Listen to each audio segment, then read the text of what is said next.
Boa noite, a paz do Senhor. Hoje estou começando a noite, né? Momento João 3,30, que ele cresça, que eu diminua. Quem vos fala aqui é a missionária Nadir Albano, né? Como de costume, vamos estar orando e logo em seguida vamos estar passando para a palavra do Senhor, amém? Meu Deus, meu Pai, em nome de Jesus, nessa hora entrando na tua presença santa, mais uma vez pedindo perdão pelas minhas falhas, pelos meus pecados que são inúmeros, Pai. Eu apresento lar, a família, o ministério, o chamado, tudo que o Senhor tem confiado na minha pessoa. E eu te peço, Senhor Deus, que o Senhor possa estar visitando, Pai, aquele irmão, aquela irmã que está desempregada, está precisando de um milagre, de um socorro, que o Senhor possa estar com providência, curando, libertando e salvando, Senhor. Porque o Senhor é o Deus de tudo, é o dono de tudo e tudo pertence a Ti. Senhor, eu te agradeço porque este dia está terminando e até que o Senhor me ajudou e eu creio que o Senhor ajudou os meus irmãos também do outro lado. Senhor, visita os hospitais, os presídios, leprosário, visita aquela mãezinha que está em hora de parto nessa hora, visita aquela criança que está internada, aquela família que está enlutada. Visita os três poderes do nosso país, executivo, judiciário e legislativo. Visita, Senhor. Senhor, aquele que está enlutado, que perdeu um ente querido, é o que eu te peço nesta noite, em nome do Pai, do Filho e do Espírito Santo de Deus, amém? Bem, nós estamos numa maratona em 1 Pedro e 2 Pedro, né? E a gente vai estar hoje em 1 Pedro 4, tá? Vamos estar lendo, vivendo para Deus. Diz assim: portanto, uma vez Cristo sofreu corporalmente, ame-se também do mesmo pensamento, arme-se também do mesmo pensamento, pois aquele que sofreu em seu corpo rompeu com o pecado, para que no tempo que lhe resta, não viva mais para satisfazer os maus desejos humanos, mas sim para fazer a vontade de Deus. No passado, você já gastaram tempo suficiente fazendo o que agrada aos pagãos. Naquele tempo, vocês viviam em libertinagem, na sensualidade, nas bebedeiras, orgias e farras e na idolatria repugnante. Eles acham estranho que você não se lance com ele na mesma torrente de imoralidade. Por isso os insultam. Contudo, eles terão que prestar conta àqueles que está pronto para julgar os vivos e os mortos. Por isso mesmo, o evangelho foi pregado também a mortos, para que eles mesmos julgados no corpo, segundo os homens, vivam pelo Espírito, segundo Deus. O fim de todas as coisas está próximo, portanto, sejam criteriosos e estejam alertas. Dediquem-se às orações, sobretudo, ame-se sinceramente uns aos outros, porque o amor perdoa muitíssimo pecados. Sejam mutuamente hospitaleiros, sem reclamações. Cada um exerça o dom que recebeu para servir os outros, administrando fielmente a graça de Deus em suas múltiplas formas. Se alguém fala, faça-o como quem transmite a palavra de Deus. Se alguém serve, faça-o com a força que Deus provê, de forma que em todas as coisas Deus seja glorificado, mediante Jesus Cristo, a quem seja a glória e o poder para todos sempre. Amém. Deus, meu Pai, esta palavra que o Senhor colocou no meu coração nesse dia de hoje, Pai, eu te peço, Senhor, que o Senhor venha, Pai, nessa hora, ministrar aquilo que eu tenho que passar, Pai, principalmente para mim, depois para os teus ouvintes, Pai. Senhor Deus, eu necessito da tua palavra. Fala comigo, Senhor. Eu anseio, Pai, pela tua palavra, porque a tua voz é a maneira da gente falar com o Senhor, é locutor e interlocutor. E eu te agradeço desde já. Amém. Senhor, que eu diminua, que o Senhor cresça. Amém. Então, quando a gente, como vimos o título aqui, fala assim, vivendo para Deus, né? Aí ele já começa falando assim para mim e para você, no 4. Aleluia. Portanto, uma vez que Cristo sofreu corporalmente, ame-se também do mesmo pensamento, pois aquele que sofreu em seu corpo rompeu com o pecado, para que no tempo que lhe resta não viva mais para satisfazer os maus desejos humanos, mas sim para fazer a vontade de Deus. Então, ele está nos falando, a palavra está nos dizendo assim, né, que a gente, outrora, vivemos segundo a carne, hoje vivemos segundo a vontade de Deus. Então, a gente não pode estar fazendo as coisas da carne para satisfazer a carne, sim a vontade do Senhor, né? Porque Cristo, ele recebeu em si tudo, todo, corporalmente, né? Ele recebeu todo o pecado que eu e você tinha sobre ele. Ele ainda vem mais além, diz assim, que nós temos que amar, né? Uns aos outros, como também ele nos amou. Então, de fato, romper com o pecado, né? Quebrar o vínculo com o pecado. Não é fácil.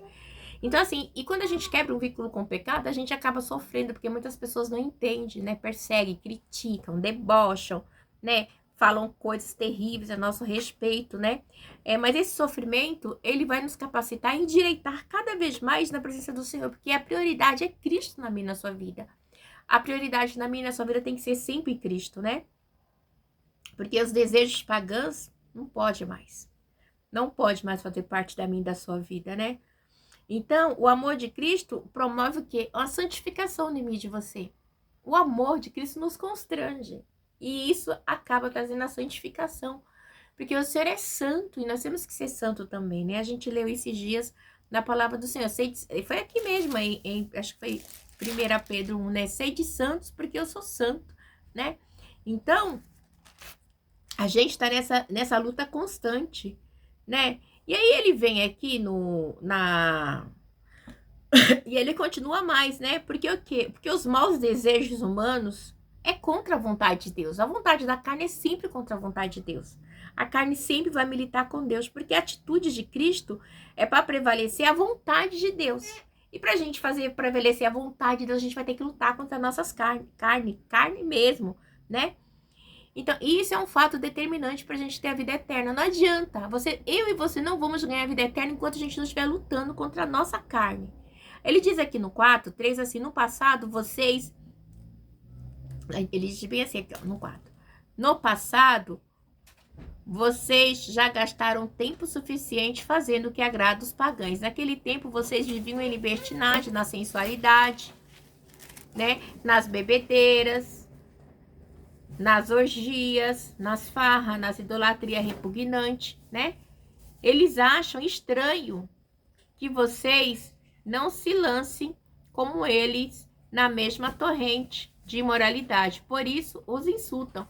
Então, antigamente, né, a gente praticava essas práticas de maneira... Cadê Renata? Tá no carro, mãe. Renata tá lá no carro. Mas não é nada não, né? Não, tá lá no carro mesmo.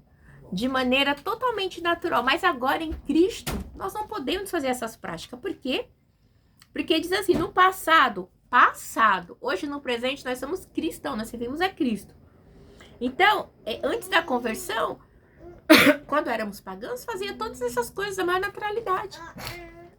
Contava piada imoral, falava das coisas horríveis, né? Da fornicação, das bebedices, da prostituição, das drogas, com a maior naturalidade. Mas hoje não pode, de jeito nenhum, a idolatria. Ai, minha Nossa Senhora se das plantas, ai, não sei o que, ia pra macumba e tal. E essas coisas não pode mais, né? Não pode mais fazer parte das nossas vidas. Porque nós somos convertidos e o estilo de vida é outro, não é mais esse mundo pagão. Então, assim, muitos deles, quando vê a gente convertido, eles acham estranho, né? Nos insulta, né? É uma das razões do sofrimento que nós passamos. Por quê? Porque nós somos diferentes, as pessoas insultam, as pessoas afrontam, mentem, enganam. E acham que a gente tem que levar isso na naturalidade. Não pode, gente. Não pode. A gente não pode ser conivente com o pecado, com o erro, com a mentira, com a prostituição, com o roubo, com nada disso. Tudo isso é contra a palavra do Senhor. Nós não podemos nos misturar com esse tipo de coisa. Ele vem mais aqui no 4 e diz assim: eles acham estranho que você não lance com eles na mesma torrente de moralidade, por isso os insultos. Somos insultados, né? Lá vai a missionariazinha, a crentinha, e falam horrores a nosso respeito, né? Mas por que isso? Porque nós somos diferentes, né? E de uma maneira ou outra eles querem nos insultar. Por quê? Porque que comunhão tem as trevas com a luz? Nenhuma. Aí no 5 diz assim: contudo, eles terão que prestar conta àqueles que está pronto para julgar os vivos e os mortos. Por isso mesmo o evangelho foi pregado também a mortos, para que eles mesmos julgados no corpo segundo os homens vivam pelo Espírito segundo Deus. Então o quê? Todos nós vamos prestar conta a Deus. Todos. Então, Deus, ele está pronto para julgar, né? E tanto o pai como o filho serão juízes daqueles que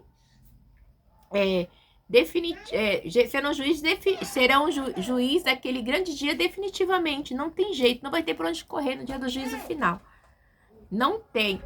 O pai é a origem máxima do juízo, mas delegará o julgamento ao filho. Quem vai julgar a minha vida e a sua é Cristo. Boa tarde, Mateus. E aí o que acontece? Os vivos e os mortos, os que estarão ou não com vida quando raiar o dia do juízo. Tanto os mortos como os vivos vai ser julgado. Não tem jeito, né? Desculpa, porque essa hora é hora de fluxo aqui em casa, as crianças chegam da escola e eu tive que resolver umas coisas. Mas tudo bem.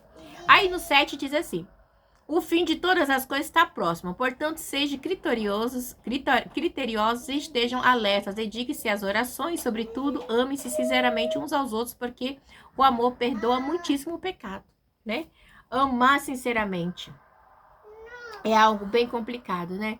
Somente quando a gente ama alguém e a gente vê que a pessoa é falsa, né? Então, quando a gente ama sinceramente, que chama uns aos outros, porque o amor perdoa muitos pecados, não é fácil, igreja, porque a gente é sincero e muitas pessoas não são. As pessoas até acham estranho você ser sincero. Igreja, eu tenho que ser sincero o máximo possível. E eu sou. E isso acaba incomodando. Tem gente que acha até que é falsidade. Mas eu sou assim. Eu sou assim, né? E eu gostaria que as pessoas fossem assim, né? Porque a falsidade é coisa do inimigo, é a mentira. O inimigo que é ardiloso, né? Então a gente sempre tem que manter uma vida com Cristo. E não é fácil. Mas por quê, né? A gente vê também que viver no Espírito, segundo Deus, não é fácil, né? Mas o Evangelho foi pregado para mim, para você, e está sendo pregado ainda nos dias de hoje. Para quê? Para que Cristo ele seja glorificado. Então, nós somos ouvintes da palavra do Senhor. E ainda mais, né? O motivo supremo da pregação do Evangelho é que o povo de Deus, mesmo abusado e assassinado pelo mundo mal, tem a vida eterna transmitida pelo Espírito, mesmo que a gente for açoitado, né? Nossos irmãos foram decapitados, foram fritos no óleo, foram mortos à espada, mas o que acontece? Eles terão a vida eterna. E é prosseguindo, e você temos que fazer o mesmo, prosseguir com Cristo. Por quê? O 7 diz para mim e para você assim: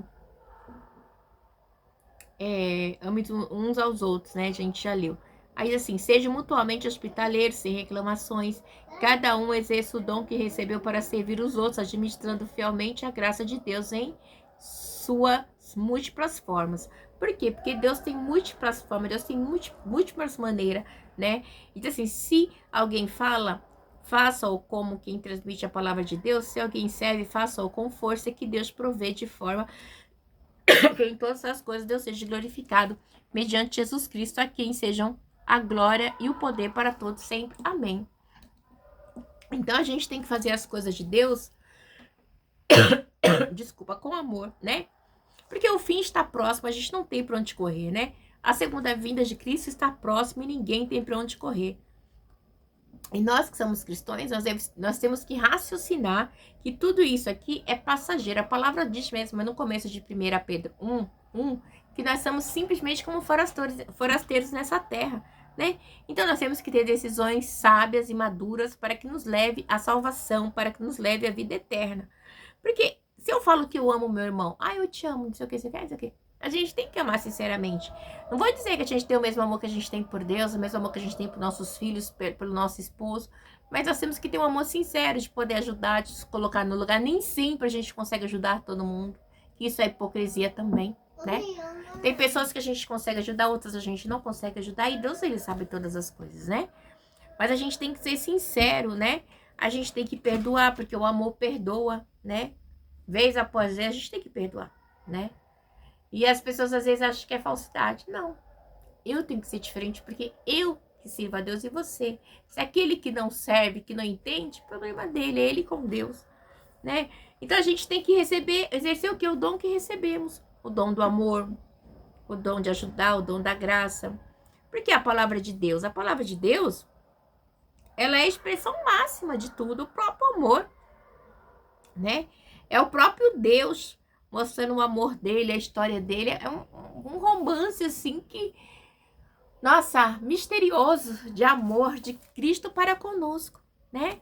E ele vem aqui, e ele diz aqui no 12, né? Sofrendo... diz aqui, sofrendo por ser cristão. Amados, Não se surpreendam com o fogo que surge entre vocês para o provar, como se algo estranho lhes estivesse acontecendo. Por quê?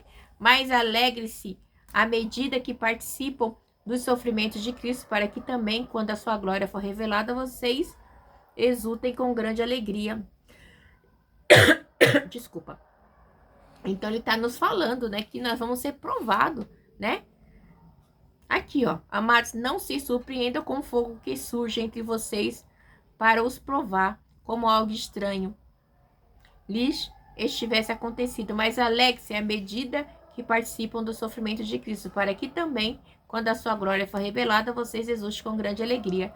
Se vocês são insultados por causa do nome de Cristo, felizes são vocês, pois o Espírito da glória e o Espírito de Deus repousa sobre vocês.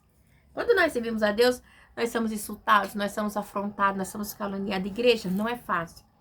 Esse dia meu filho falou assim, ai mãe, olha, tem hora que dá vontade da gente pegar e quebrar o pau. Eu falei assim, filho, eu não vou quebrar o pau com ninguém, eu não vou falar nada, porque se eu fizer alguma coisa, como é que Deus vai me justificar? O diabo vai me apontar. E a gente não pode, nós somos diferentes. As pessoas denigrem, falam mal de mim, de você, eles falam. Mas o que importa é o que Deus vê, porque Deus, ele sonda o coração, ele sonda a mente.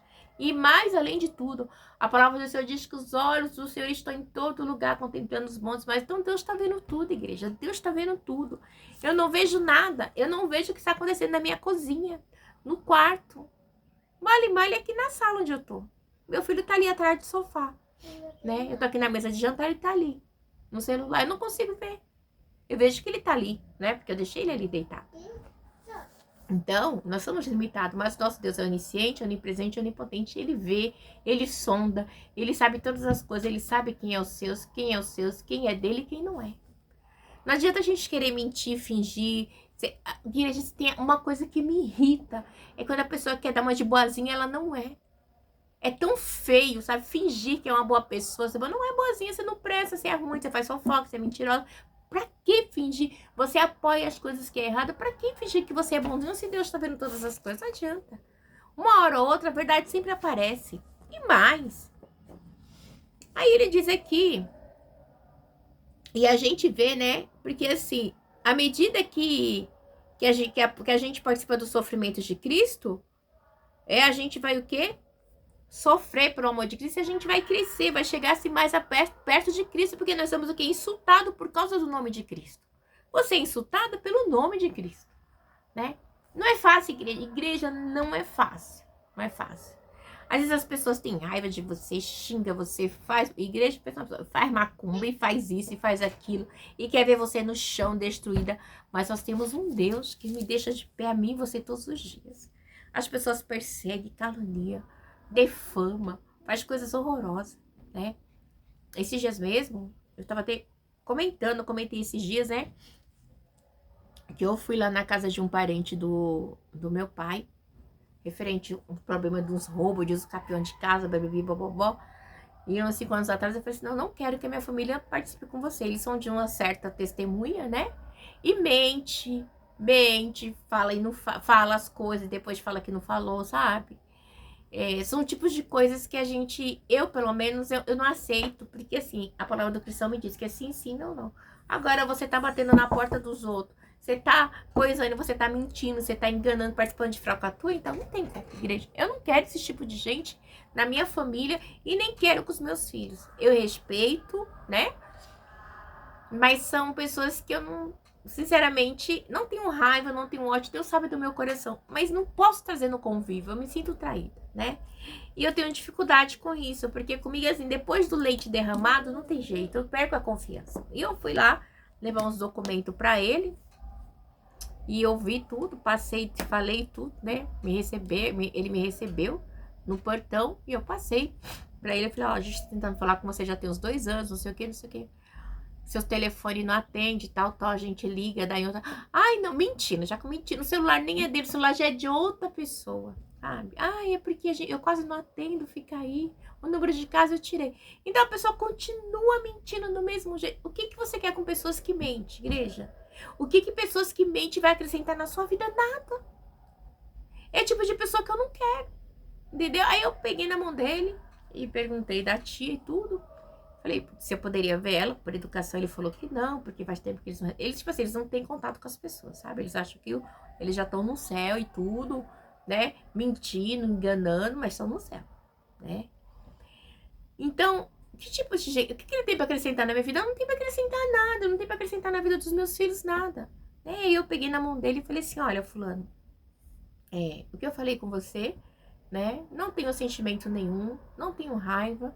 Só que eu, como cristã, como missionária, eu prego, eu evangelizo, eu faço visita, eu oro. Então, assim, eu não posso aceitar mentira. Você tá entendendo? Eu não posso falar o que não é. Porque Deus, ele conhece a minha vida melhor do que eu. Então, e é inaceitável. Se você conhece a palavra, é inaceitável você aceitar a mentira. Chegou no momento que a senhora que fez a mentira toda desistiu do uso capião da casa. E aí eu dei pra ele o papel. Eu falei aqui, ó. Aquela senhora que você defendeu tanto que ela tinha que ficar mentindo, roubando, pedindo uso capião de uma coisa que ela é herdeira também, tá aqui, né? Eu falei com ele, uma hora a verdade aparece, né? Uma hora ou outra a verdade sempre aparece. Porque nós temos que ser luz no meio das trevas. Tá entendendo? Então, assim, meu pai sofreu muito por causa desse povo, por causa de herança, de ganância desnecessária. Você tá entendendo, igreja? Então, as pessoas mentem, roubam, enganam, fazem coisas horrorosas. Mas quem é o servo verdadeiro do Senhor? Quem é a noiva de Cristo verdadeira? Não vai se bandear para esse lado. Não vai. Eu não aceito, igreja, de jeito nenhum. Pessoas, não adianta. As pessoas não gostam. Ai, não, eu não gosto daquela Nadia, eu não gosto. Não vai gostar mesmo, porque se estiver mentindo, não vai ter meu apoio. Se estiver roubando, muito mesmo. Se estiver fazendo... Não tem, não tem. Então, assim, a gente tem que ser servo do Senhor em qualquer lugar. Então, não tem essa. Entendeu? Vou participar de falcatrua, de mentira, de engano. Porque já pensou? Porque a minha irmã mora sozinha no Rio de Janeiro, minha irmã não tem apartamento. Então, eu falei com ele, eu vou pedir aqui a sua casa, né? Falar que eu não conheço vocês, que eu quero a sua casa. Porque minha irmã não tem casa no Rio de Janeiro. Já viu umas coisas dessa? Ah, gente, pelo amor de Deus, né? As pessoas não acham comigo. Porque eu não aceito, não admito e nunca vou admitir. E eu falo com Deus, Senhor, o dia que eu começar a fazer coisas erradas, me mata. Porque não pode, igreja. Não pode. Que comunhão tem as trevas com a luz? Como é que eu prego contra a mentira tometina? Eu prego contra a fornicação, a prostituição. Não, eu não aceito dos meus filhos, do meu esposo, não vou aceitar de gente na rua, não. De jeito nenhum. E aí a gente já vê, você é chata, você é isso, você é aquilo, as pessoas denigram a sua imagem, né? Mas o importante é que nós temos um Deus que os olhos dele estão em todo lugar. Provérbios 110, ou 111, 10. Os olhos do Senhor estão em todo lugar, contemplando os bons e os maus, né? Provérbios não, é Salmo. O Provérbios é bem no começo, né? Que fala, tá aqui, ó. Salmo 111. Deixa eu achar, né? Aqui, ó. 111, 10. É sério. O temor do Senhor é o princípio da sabedoria. Todos que cumprem seus preceitos revelam bom senso. Ele será louvado para sempre. Então, a gente tem que ter o quê? O princípio da sabedoria. Por quê? Porque Deus, ele vê todas as coisas, né? Os olhos de Deus estão em todo lugar, contemplando os bons e os maus. Então, a gente tem que ter esse temor. O temor é o princípio da sabedoria. A gente não tem, igreja, não dá. A gente não pode cochear em dois deuses, né? Em dois deuses, porque a palavra do Senhor, ela é reta. Deus, ele não anda com mentira, né? O homem que anda. Então, a gente tem que estar sempre ali, tentando fazer o que é certo. O que você vai fazer certo vai desagradar a muitos. Mas o importante é que Deus seja glorificado e exaltado na minha vida. O que importa é Deus, igreja. O que importa é Deus. Entendeu? Aí ele vem aqui falar para mim e para você assim, no 16. Contudo, vamos lá, no 15. Se alguém de vocês sofrer, que não seja como assassino, ladrão, criminoso, ou como quem se intromete em negócios alheios. Olha só. Essa é a palavra de Deus para mim e para você. Como... Então, eu tô sofrendo calúnia, perseguição. Mas e aí? Olha, isso é muito forte, igreja. Se alguém de vocês sofre, que não seja como assassino, ladrão, criminoso ou com quem se intromete em negócios alheios. Quantas pessoas se intrometendo em negócios alheios e achando que Deus não tá vendo? Fala pra mim. Igual eu acabei de contar o caso da Fracatua lá da casa, da Bahia, né? Terrível. A pessoa lá junto se mete. Deus, uma hora ou outra, Deus vai cobrar a igreja. É revoltante. A igreja foram 13 anos. 13, minha filha tá com 14. 14 anos de choro e revolta. Falar, Senhor, você não tá vendo a injustiça, pai? Eu não aguento. Senhor, eu não aguento tamanha injustiça, né? Mas eu já tinha dado até por causa perdida, mas Deus mudou a história e a própria pessoa depois desistiu do processo, porque viu que ela estava errada.